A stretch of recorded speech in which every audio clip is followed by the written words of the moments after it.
పాకిస్తాన్ బంగ్లాదేశ్ సరిహద్దుల వెంట భారత సైనికుల మోహరింపును మరింత బలోపేతం చేస్తోంది కేంద్రం.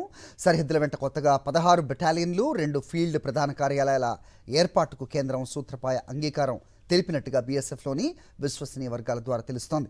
బంగ్లాదేశ్లో హసీనా ప్రభుత్వం కూలిపోయాక పరిస్థితులు మారిపోయాయి. పహల్గామ్ ఘటన తర్వాత పాక్కు బుద్ధి చెప్పడానికి కేంద్రం చాలా వేగంగా అడుగులేస్తోంది. పాకిస్తాన్ను అష్టదిగ్బంధనం చేస్తోంది. ఇప్పటికే ఇరు దేశాల సరిహద్దుల వెంట 193 బెటాలియన్లు మోహరించారు. ఒక్కో బెటాలియన్లో సైనికాధికారులతో సహా 1000 మందికి పైగా సైనికులు ఉంటారు. కొత్తగా 16 బెటాలియన్లు అందుబాటులోకి వస్తే ఏకంగా 17,000 మంది సైనికులు విధులు నిర్వహిస్తారు.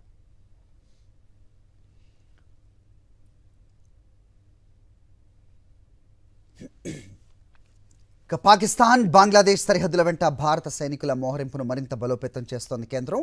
సరిహద్దుల వెంట కొత్తగా 16 బెటాలియన్లు, 2 ఫీల్డ్ ప్రధాన కార్యాలయాల ఏర్పాటుకు కేంద్రం సూత్రప్రాయ అంగీకారం తెలిపినట్టుగా బీఎస్ఎఫ్లోని విశ్వసనీయ వర్గాల ద్వారా తెలుస్తోంది.